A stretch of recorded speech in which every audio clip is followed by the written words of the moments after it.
नमस्कार. Rotary club of Pune फिनिक्सच्या Rotary Phoenix Katta या नवीन पॉडकास्टमध्ये मी रोटेरियन मधुर तुमच्या सगळ्यांचं मनापासून स्वागत करते. गेली 6 वर्ष पुणे डिस्ट्रिक्टमध्ये Rotary club of Pune Phoenix काम करतोय आणि आमचा हा नवीन उपक्रम आहे PI म्हणजेच पब्लिक इमेजच्या अंतर्गत, की ज्याच्यामुळे आम्हाला जास्तीत जास्त लोकांपर्यंत रोटरीचं काम पोहोचवायचंय. रोटरी म्हणजे काय हे पोहोचवायचंय. पण फक्त रोटरीच नाही तर या माध्यमातून आम्ही आमच्या क्लब मेंबर्सचे प्रोफेशन्स काय आहेत ते पण तुमच्यापर्यंत पोहोचवणार आहोत. ज्याच्यामध्ये आपण एकेका फॅमिलीला भेटणार आहोत जे आमचे मेंबर आहेत, त्यांच्याशी आपण त्यांच्या प्रोफेशन बद्दल बोलणार आहोत आणि त्यानंतर त्यांना रोटरीमध्ये काय मिळतं किंवा ते रोटरीमध्ये काय एन्जॉय करतात किंवा रोटरी काय आहे हे आपण जाणून घेणार आहोत. तसंच आमच्या म्हणजेच रोटरी क्लब ऑफ पुणे फिनिक्सची तुम्हाला अधिक माहिती हवी असेल तर तुम्ही आमच्या फेसबुक पेज, इंस्टाग्राम अकाउंटला पण फॉलो करू शकता. त्याच्या लिंक्स तुम्हाला इथे खाली मिळतील. आणि नुकतीच आम्ही आमच्या क्लबची सुद्धा वेबसाईट लॉन्च केली आहे www.rcpphoenix.in. तर त्याला पण तुम्ही नक्की व्हिजिट करा. तिथे तुम्हाला आमच्या क्लबची प्रोजेक्ट्स, आमचे इव्हेंट्स याबद्दल माहिती मिळेल. तर रोटरी फिनिक्स कट्टाच्या पहिल्या एपिसोडमध्ये आपण भेटणार आहोत आमच्या मेंबरला, रोटेरियन हर्षदा देशपांडे, हर्षदाचे हस्बंड रोहन देशपांडे आणि आमची ॲनेट रमणी देशपांडे यांना. हर्षदा, मला सगळ्यात पहिल्यांदा तू तुझ्या प्रोफेशन बद्दल सांग. तू काय शिकलीस आणि कुठे जॉब करतेस किंवा तुझा काय व्यवसाय आहे?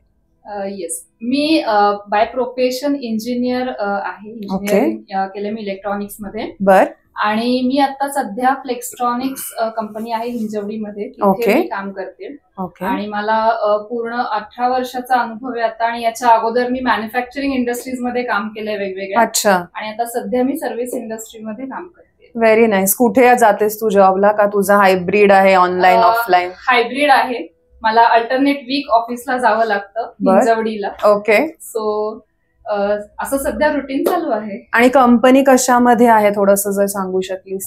ही कंपनी ऍक्च्युली इलेक्ट्रॉनिक्स मॅन्युफॅक्चरर आहेत आणि आमचे world wide more than 80 manufacturing units आहेत, जे की वेगवेगळ्या सेक्टरमध्ये सगळ्यांना सप्लाय करतात. ओके.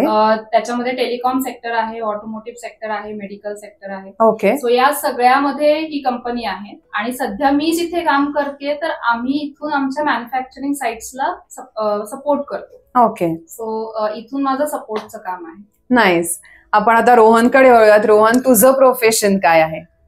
मी गेली 18 वर्ष एज्युकेशन फील्डमध्ये आहे. बर. मी प्रोफेसर आहे मॅथमॅटिक्सचा. आणि माझं म्हणजे आवड मुळातली याच्यामधली मॅथ्स शिकवताना NDA किंवा डिफेन्ससाठी मुलं तयार करणे. अच्छा. आणि त्याच्या जोडीला मी इंजिनिअरिंग आणि या ज्या बाकी सर्व एंट्रन्सेस आहेत त्याच्याकरता मुलं घडवतो. ही साधारण गेली अनेक वर्ष मी करतोय प्रयत्नातून माझ्या. ओके. मला असं वाटतं की हे जरा वेगळं ऑफबीट जाणारं असं करिअर आहे. इझिली लोक शिक्षकी पेशात जात नाहीत आणि छान शिकलेले लोक जावेत आणि त्यांनी चांगल्या विद्यार्थ्यांमधनं चांगलं माणूस घडवावा.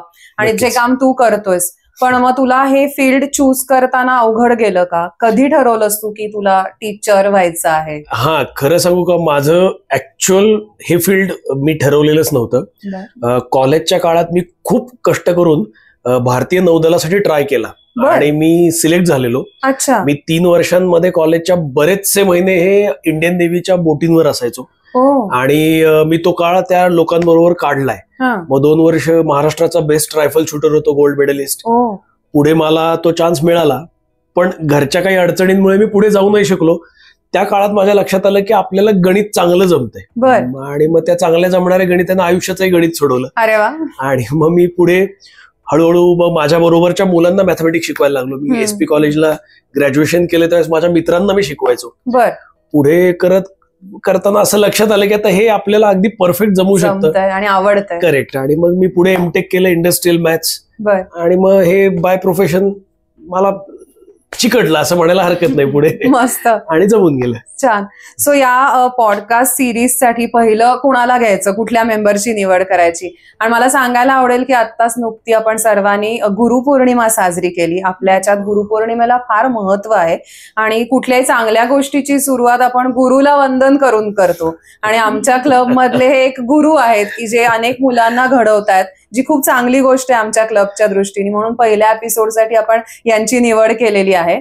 रोहन, रिसेंटली आय थिंक तुझ्या स्टुडंट्सनी काही अचिव्हमेंट्स केल्यात एक दोघांनी, आणि आम्हाला कायमच खूप प्राऊड फील होतं, तर ते पण तू सांगितलंस तरी आम्हाला. अगदी, म्हणजे ते मी आवर्जून सांगेन. म्हणजे इतकी वर्ष जे मी कष्ट करायचो मुलांबरोबर, खरं मुलांबरोबर करायचो, पण त्यातून सुरुवातीच्या काळात खूप छान यश आलेलं, मुलं सिलेक्ट होत होती. नंतर मग मुलांना ती आवड लागली की अरे सर काहीतरी सांगतायत आणि हे केलं पाहिजे. आणि मग एक खूप मोठी अचिव्हमेंट या वर्षी आम्हाला म्हणजे मागच्या बॅचला मिळाली.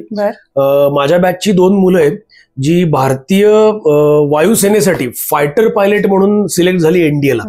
आता ते 5 वर्ष ट्रेनिंग घेऊन ऍज अन ऑफिसर म्हणून जॉईन करतील पुढे देशसेवेला. म्हणजे जे मी माझ्यात बघायचो ते दरवर्षी एक मुलगा तरी पाठवूया, हे स्वप्न घेऊन मी त्या मुलांना तयार करतो. तू जो एकटा जाणार होतास त्याच्या जागी आता तू अनेकांना पाठवणार आहे, असं होत आहे. मस्त, व्हेरी नाईस.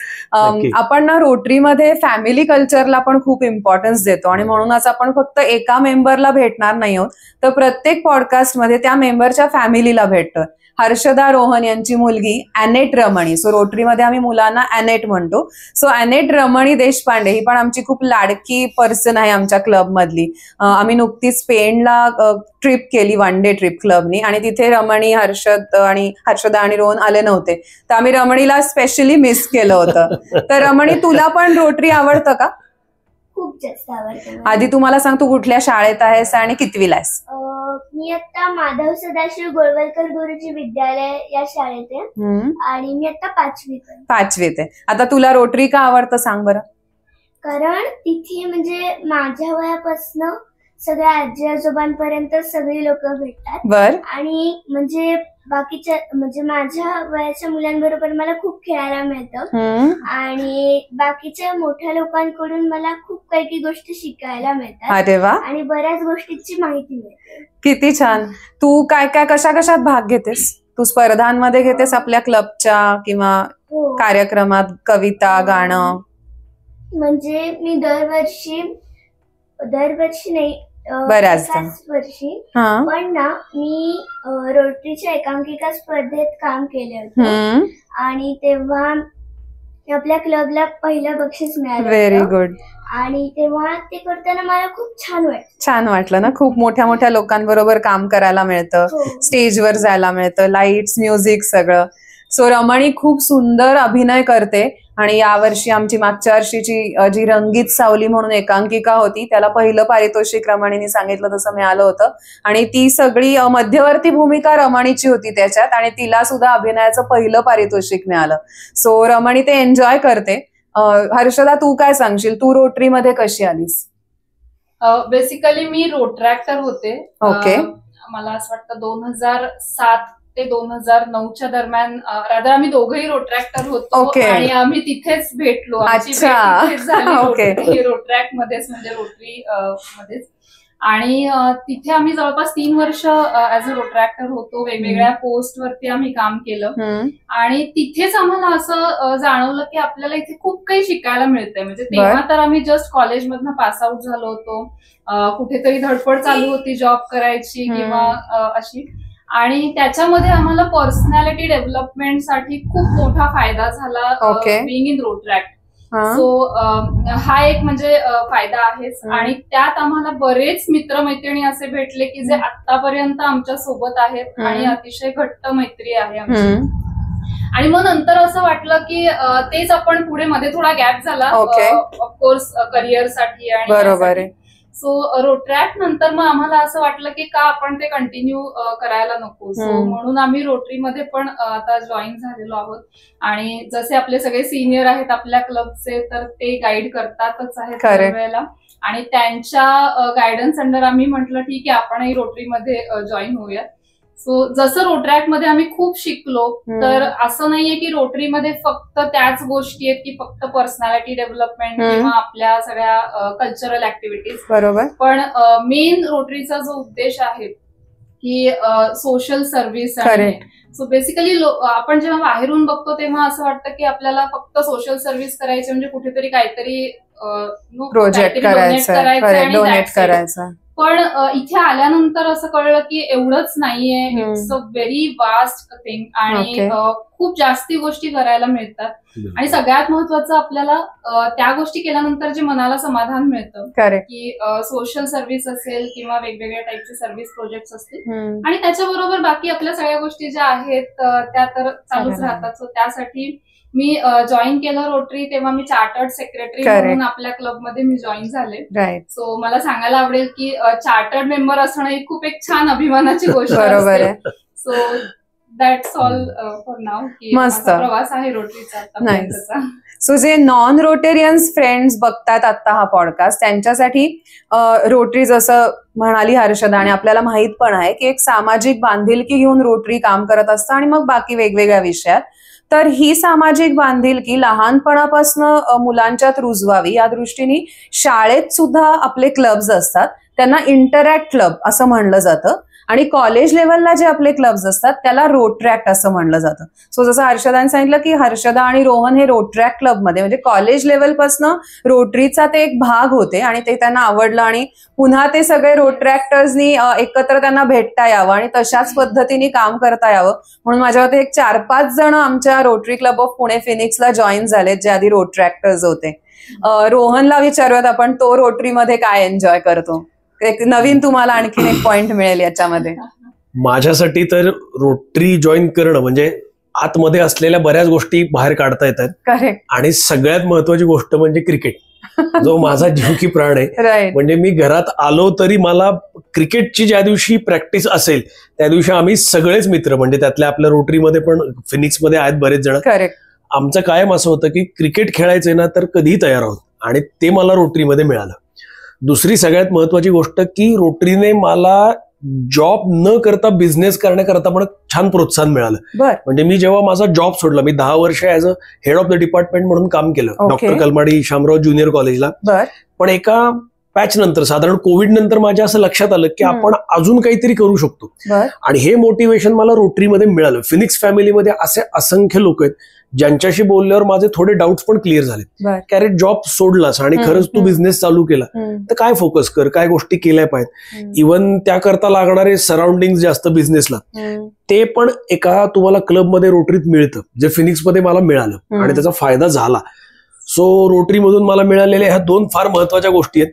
आणि तिसरी ऑफकोर्स माझी पार्टनर ती मला रोटरीनेच दिली. बिलकुल. त्यामुळे खरंच इथे येणं ही एक खूप छान गोष्ट आहे. तुमच्या स्वतःच्या कलागुणांना वाव मिळतो, तुमच्या प्रोफेशनलाही वाव मिळतो. करेक्ट. मला वाटतं सफिशियंट आहे माणसाला एक रुटीन लाईफ छान जगण्यासाठी. करेक्ट. मस्त. सो तुमच्या लक्षात आलेलंच आहे की रमणीने एवढी छोटी आहे तरी तिने एक छान मुद्दा मांडला की तिच्या एज ग्रुप पासून आता तिच्याहून लहान वयाच्या असल्यापासून जशी ती होती जेव्हा क्लब जॉईन केला तिथपासून ते अगदी सिनियर सिटीझन असतील हे सगळेजण एकत्र येतात, एकत्र स्पर्धांमध्ये भाग घेतात, एकत्र प्रोजेक्ट करतात, सर्व्हिस प्रोजेक्ट्स करतात आणि ट्रिप्सला जातात, एन्जॉय करतात, शिकतात. रोहननी जसे मुद्दे मांडले की सपोर्ट मिळतो, थोडं नॉलेज मिळतं. सो रोटरीत छान फ्रेंडशिप होते असं मला वाटतं.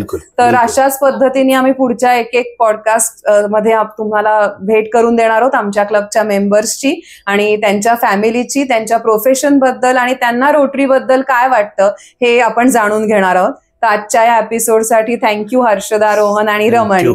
आणि लवकरच भेटूयात. तोपर्यंत तुम्ही रोटरीची माहिती मिळवू शकता. आमच्या क्लबचं रोटरी क्लब ऑफ पुणे फिनिक्सचं फेसबुक पेज आहे, इंस्टाग्राम अकाउंट आहे, रोटरी इंटरनॅशनलची वेबसाईट आहे. सो जे नॉन रोटेरियन्स आहेत त्यांनी याची जरूर माहिती मिळवा. आमच्या क्लब बद्दल काही माहिती हवी असेल तर नक्की आम्हाला कमेंट करा, आम्ही तुमच्यापर्यंत पोहोचू. आमचा क्लब तर तुम्ही जॉईन करूच शकता किंवा या बाहेरही जसे रोटरीचे पुण्यात 130हून जास्ती क्लब्स आहेत तर तुम्हाला आवडेल त्या क्लबमध्ये जॉईन करू शकता. तर लवकरच भेटूयात. थँक्यू. थँक्यू. थँक्यू.